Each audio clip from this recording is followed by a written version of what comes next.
Sometimes the issue is they're losing it, and that happens in menstruating females. So that's an important thing to look at. But I want to make sure it's coming up. And then after that, maybe 3 months later or so, we'll check it again, see how they're doing. And once, especially for males and non-menstruating females, once that level is up, then you don't have to take it anymore.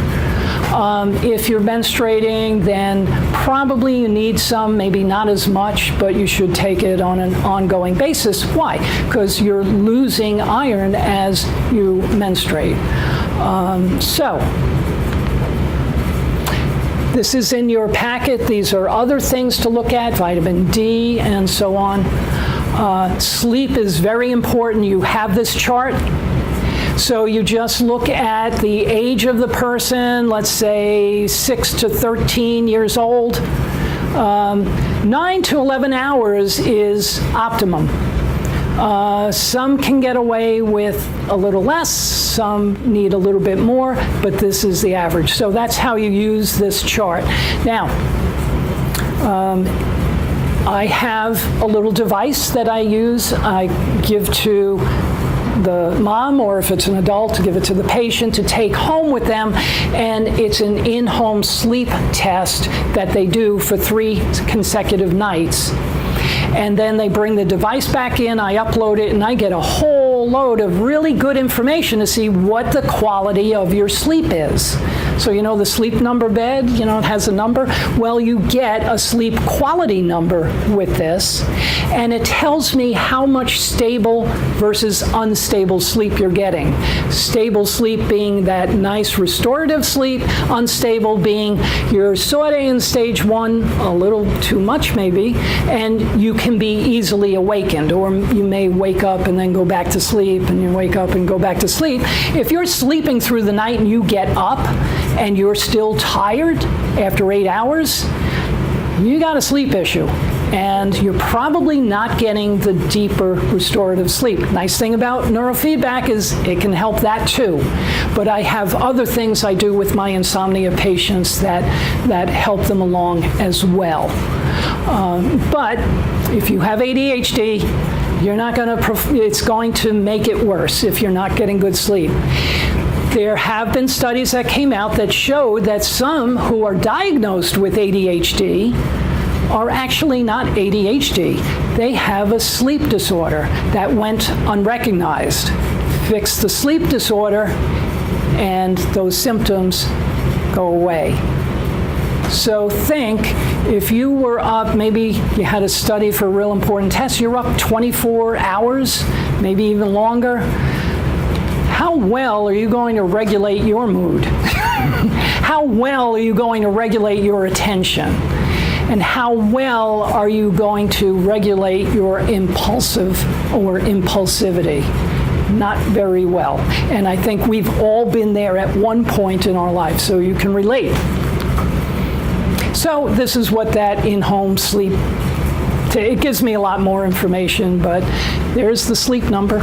It tells me if there is a likelihood for sleep apnea and the different types, the obstructive versus the more dangerous one called central sleep apnea. But it will also tell me a lot of other things. So let's talk results. Now, we're getting close to the end of my talk, and I just want to explain that when we do neurofeedback, I'm doing a brain map in the beginning, I'm looking at what's dysregulated, I'm making a plan to help improve that, and then I do a subsequent brain map. I'll do a few of them through the series just to make sure things are moving along the way I want. Well, we also need something else to measure their functional performance, and that's what the IVA-2 test is. This is a very well-known, very well-documented test. It's a computer test that the patient takes in the beginning, and then somewhere down the line, they'll take it again. What they do is sit in front of a computer screen with headphones on, and the instructions are you click the mouse when you see or hear the number 1. Don't click if you see or hear the number 2. Simple. But it brings you through a whole series of 1s and 2s, and sometimes a lot of 1s, sometimes a few 1s, sometimes it's fast, sometimes it's slow. But it can tease out a lot of very good information about the attention issues. And what it will show me, again, we're going to compare that person to an age-matched neurotypical. What do people without, your age without ADHD or other issues, how do they perform on this test? And then we compare you to that. Well, it gives me a lot of information, but what I really like about this is it tells me, it divides it up into the 2 big categories of attention, and that is visual attention and auditory attention. So sometimes what I see is the problem is more with one than the other, so I may tweak my protocol a little bit. But the other nice thing is it will tell me, let's say that we see that visual attention is really poor, but auditory attention, not too bad. How can we use that information in a learning situation? Well, that person will probably learn a lot better if they're listening to something rather than watching something. So there's a clue there, and you can play to the strengths. But what I did, now the way this works, this is on this half is auditory, this half visual.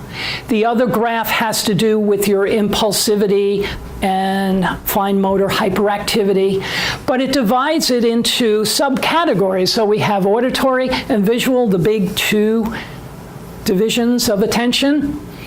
But now we have subdivisions, your vigilance, your focus, your speed, your prudence, consistency, stamina. Doesn't matter what that means, but it's just different parts and subcomponents of attention.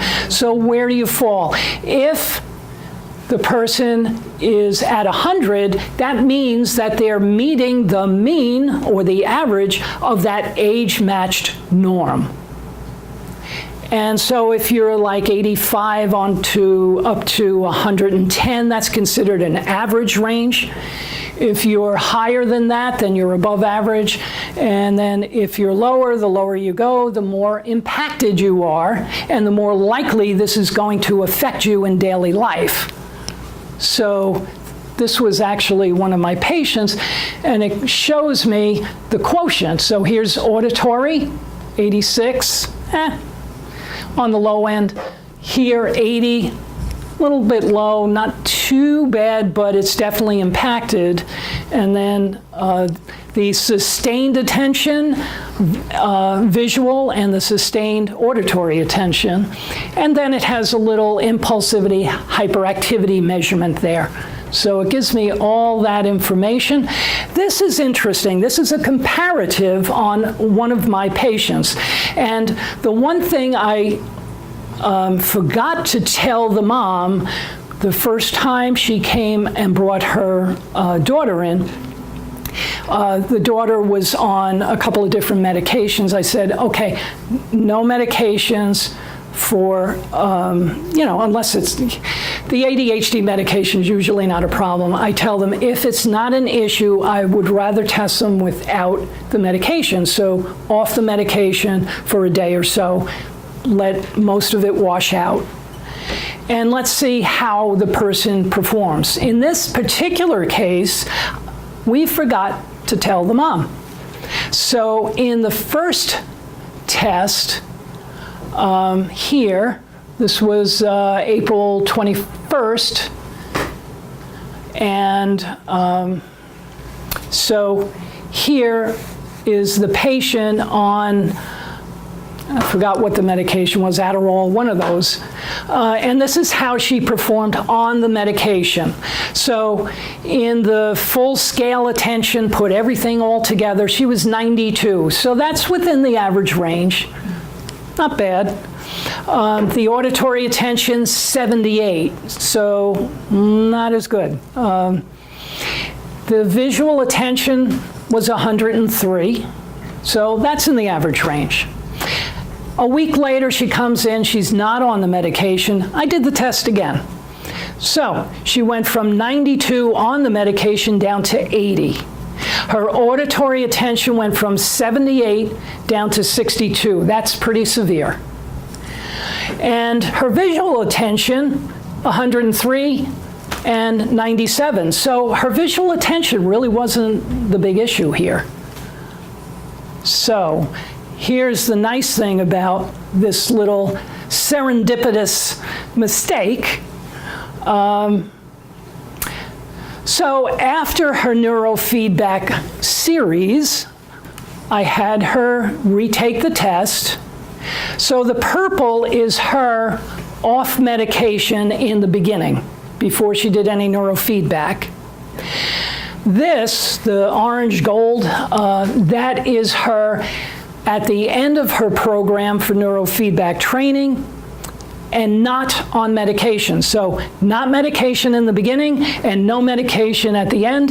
This is how much better she got, and she fell right into that range. Now look at the auditory attention. She went from 62, which is pretty severe, to 101, right in the mean, matching the mean of her age.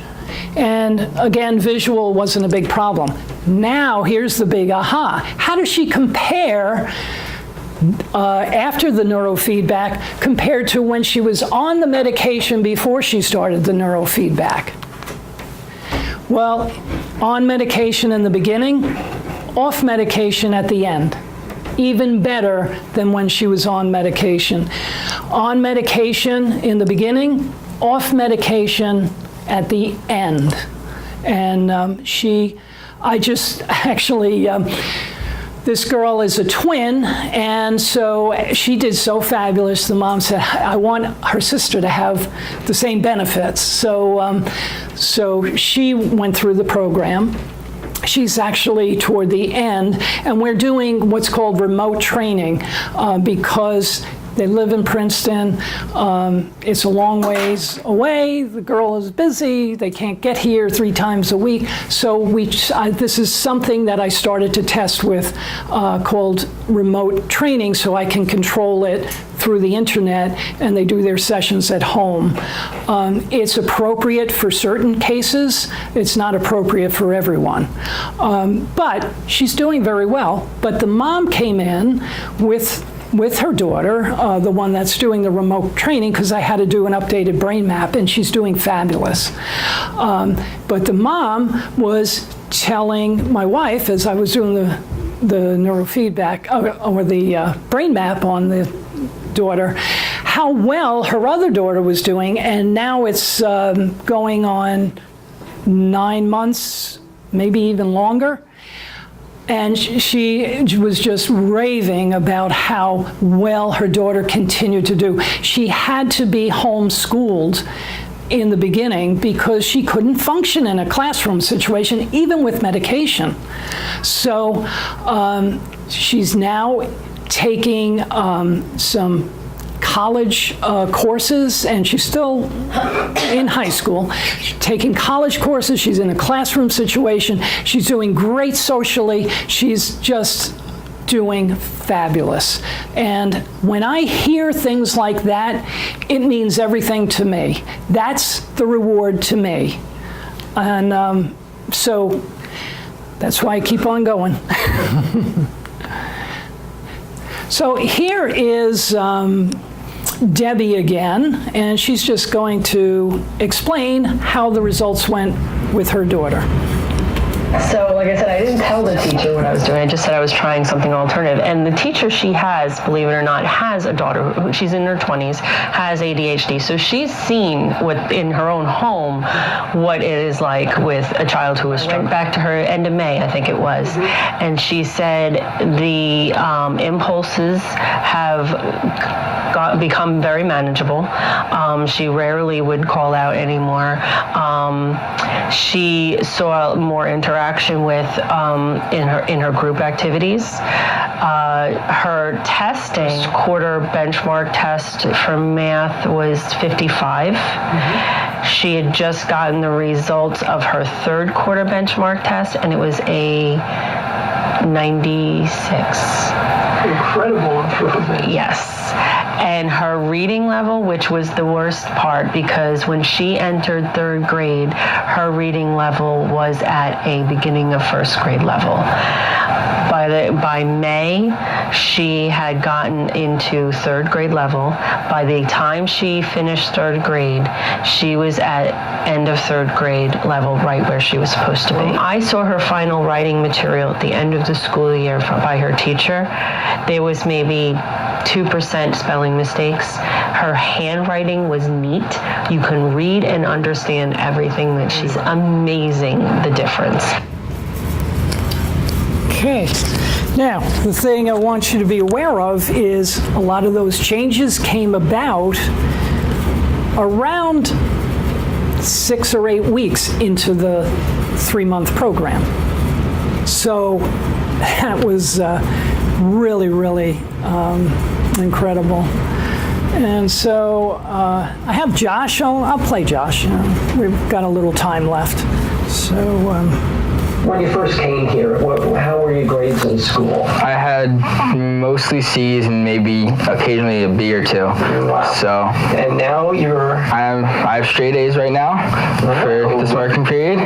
Congratulations. So, yeah. And you're a pole. What's been happening with your sports performance? So for boys, the opening height for pole vault is 8 feet, and I started doing this with Dr. Rich at the very beginning of my track season, and I was very barely clearing 8 feet. I was skimming it every time, and it was somehow still shaking on there and staying on. And a lot of pole vault is when you plant the pole into the box is timing. So I realized as I started doing this program longer and obviously practicing with the pole vault, it became, and now I'm clearing 10 feet and I'm going to states very soon for... And maybe you'll be getting a scholarship. Let's hope so. And my goal is by senior year to definitely be beating the New Jersey meet record, which is 16 feet and 4 inches. But this has really helped me, and I've noticed that my timing's better and everything with that is better, and I'm much more focused, and I can concentrate on where I have to plant, when I have to plant, and it's very quick. It has to be milliseconds between plant and jump, so it's definitely helped. Really helped. I was kind of anxious to find out what this was, and when I saw the cap, I was like, is this going to hurt? But it doesn't hurt at all. It's actually very fun. There's that's the cap for the for the neurofeedback, and you get to fly a plane with your brain, or a dragon, or an alien if you want, on a hoverboard, and or you can watch or you can watch Netflix, and you can watch whatever shows you want, and it's really fun. And you can race cheetahs against each other, or hot air balloons, and it's really fun. All right. And I enjoy it. Don't be afraid to try this, and it's so much better than taking medication or having to put up with ADHD and the symptoms of that, because I was realizing I didn't know about this, it was balancing either do I want to have the side effects of the medication or the side effects of ADHD, and trying to balance that and figure out and choose. But with this, you don't have to choose between them. You can be successful, and you can be happy and not have to be depressed because of medication, or worry about being yelled at for talking if you're in school, or if you have a job, maybe like you're trying to get an interview and you are having trouble with that. So this is a great way to balance it, and Dr. Rich is really, really nice. He's always really helpful with anything I need, and he's a great person. He's so nice. So definitely, if you're thinking about it, do it. I like him. I don't know why. Now, and actually, he's another one that I saw about a year after he had completed the neurofeedback, and he came in because his back was bothering him. And, I don't do a lot of traditional chiropractic care anymore, but, when people know I'm a chiropractor, it's like, I've got a back issue, I've got to see doc. So I took care of him, but he was telling me that he's now clearing over 12 feet. So he's doing terrific, very articulate. What a great kid he is. And I was very, very glad to have played a part in helping him, but he went from his C's and B's to straight A's. Now, he is a teenager, so whether he is keeping that focus, so to speak, but I hear that he's doing very well. So this is another one. I have a number of them on YouTube. And, this is Caitlin. I promised I would always show everybody. Now, the girl you see here is totally different from the one that I started with in the very beginning. Talk about lack of self-confidence and shy, withdrawn. Now look here is Caitlin, my star here. What would you say about the neurofeedback and interactive metronome? Was it fun? Did you like it? I liked spending time with Doc, and he's a really nice guy. Well, thank you very much. And I just love being with you. So do I, Doc. So do I. I think it really helped me too, because before in school I was struggling a lot and I couldn't focus, I couldn't pay attention, and now that I'm with Doc here, he helped me get stronger with my brain, and I'm still learning about my brain and what my strengths and weaknesses are. You are very good. You've got a great brain. But I think it's really helping. All right, thank you very much. Really nice guy, and he helped me a lot. All right, so would you recommend this for anybody considering this? Oh, yes. I would recommend this to anybody who had the same problems as me. And what about if my mom said anything about me struggling and all that, or whatever people do. Like, if people are like that, what I used to be, I think it's perfect for them. All right, thank you very much. Is it okay if I share this with people who are thinking about neurofeedback or other doctors that want to learn more about this? Is that okay with you? Yeah. Yep. That's okay with Mom?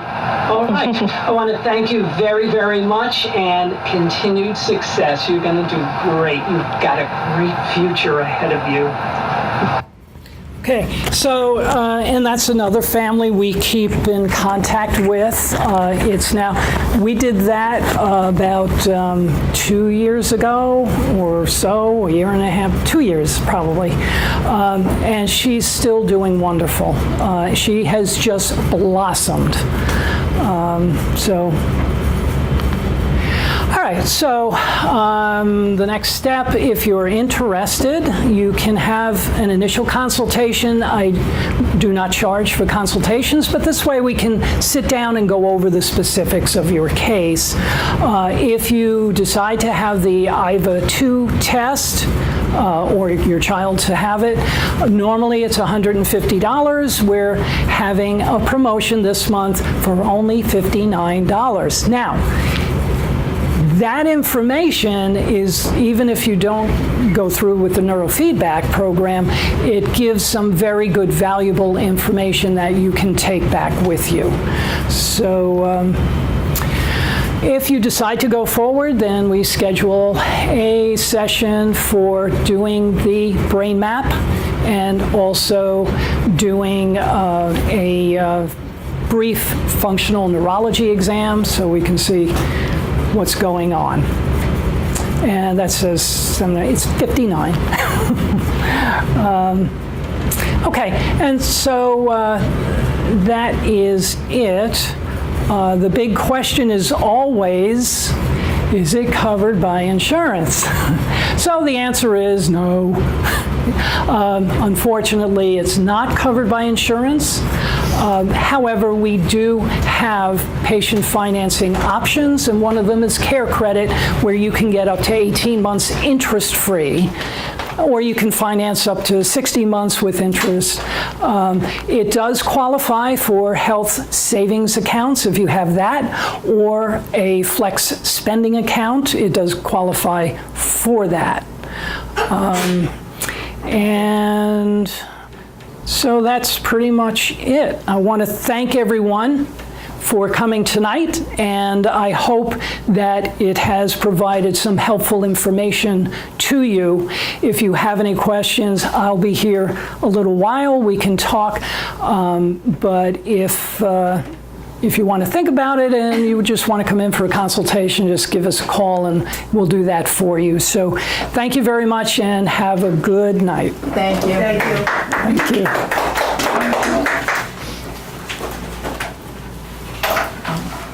Did you say it was a 3-month program?